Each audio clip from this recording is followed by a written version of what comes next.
Well, g'day everyone, hope you're doing well. Welcome back to Planet Coaster 2. It's the end of the year, so I thought, hey, let's do a bit of a recap of all the videos and tips and tricks that we've picked up on the way and put them into a quick, no particular order, summary of some of my favourite ones, and hopefully there's a few new there that you haven't seen before. Cheers! Well, tip number 1, you can colour paths in Planet Coaster 2. If you didn't know that already, there's 5 kinds of paths that you can colour, including the beautiful mosaic tile. When you mix and match, you can create some really interesting patterns. So in this snowflake plaza, I've got the white and red happening to create this intricate snowflake. You can multi-select pieces of paths, create your own stamps, and copy and paste to build whatever you want. Don't forget that you can colour the rides and the paths to match, as well as the staff's clothing, including their walkie-talkie, their shorts, their shirt, all to match and look like something that's supposed to be put together. One of the joys of creating in a game like this is being able to share your creations, and so one of the things I love to do is to rotate with a joypad around my scene and then cycle through the various times of day with the keyboard shortcuts, so you get the full effect and you can showcase the whole thing in a very short clip.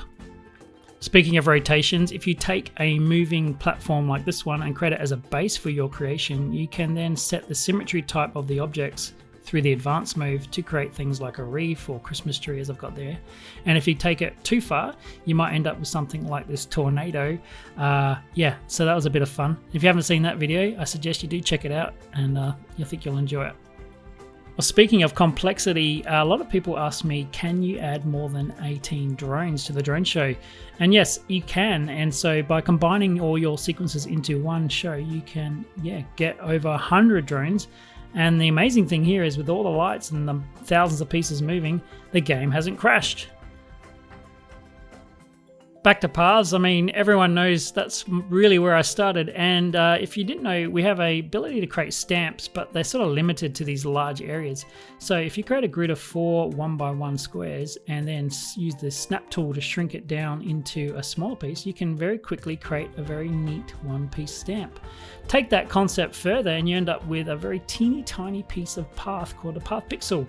And that's on the workshop. You can paste it into a regular piece of path, remove bits of path, and then recolor it. And that's very handy for creating collision detection for things like fence posts or bollards. When you combine a whole bunch of path pieces, you can literally paint on it. And this is completely and utterly useless tip, but it does serve one purpose, and that's just to remind you to subscribe to my channel. Thanks so much for your support. Well, currently in the game, there's only 3 triggerable lights. That's the 3 spotlights, and you can swap their colors and do all the good stuff, but it's rather limited. So did you know you can create your own lights by using a rotational platform and using the symmetry trick? And then, moving that metal to reflect the spotlight. There you get a whole different look and feel. It's a bit chunky, but in terms of a dark ride scenario or something like that, at least it gives you a different option where you get a nice glow. But hopefully Frontier would release some better lights very soon. To make a dark slide, you can use the resort ring light and place it around your slide to give this cool rainbow effect.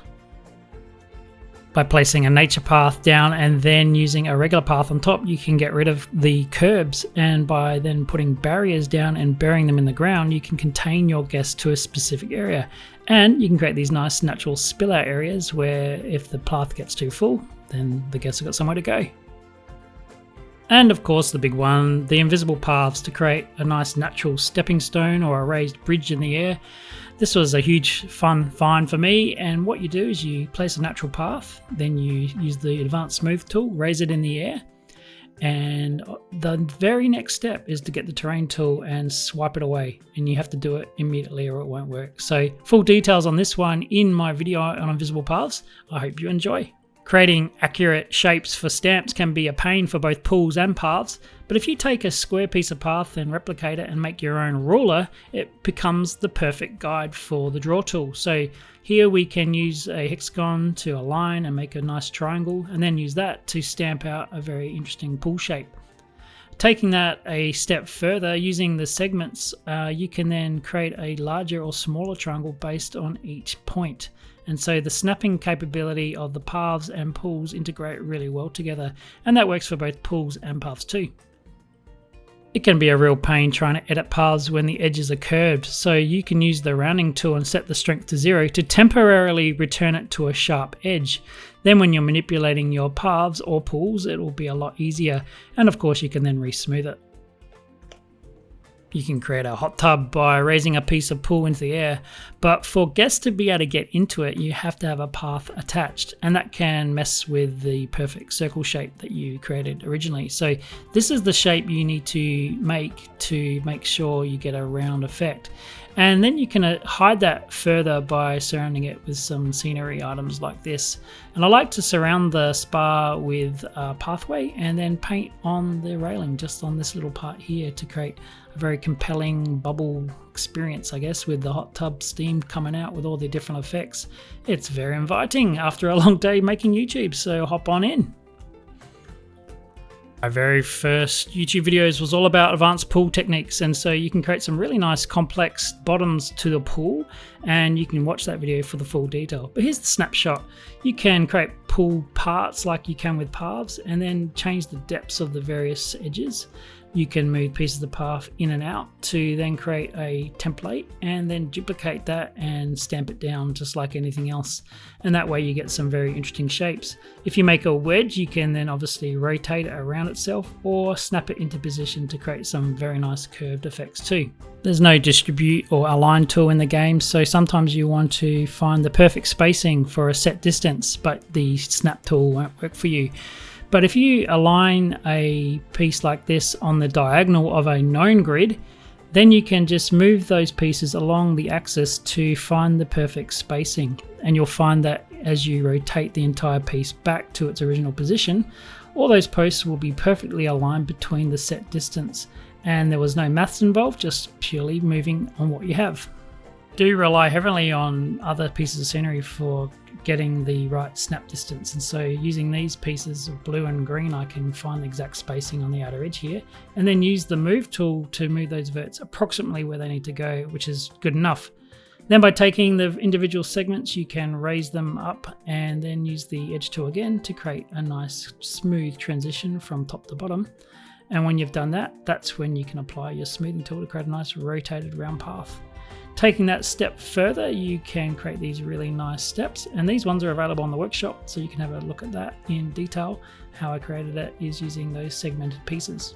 And when you combine all the path techniques from my advanced technique videos, you can create some pretty interesting shapes and structures like this very complicated slide thing. Anyway, enjoy. If you've spent all this time building a animatronic blueprint and you come to place it and it acts really strange, all you have to do is just simply press undo and redo, and it will place it and reset all those triggers for you. And then things should be back to how they were when you first created it. And just remember, even though we can cut paths down into really tiny pieces, they need to be at least 1.5 meters wide for a reliable pathway. Otherwise, you might have some trouble with your guests moving through your park. In very complicated motor setups, you will find it's hard to delete a part of that structure.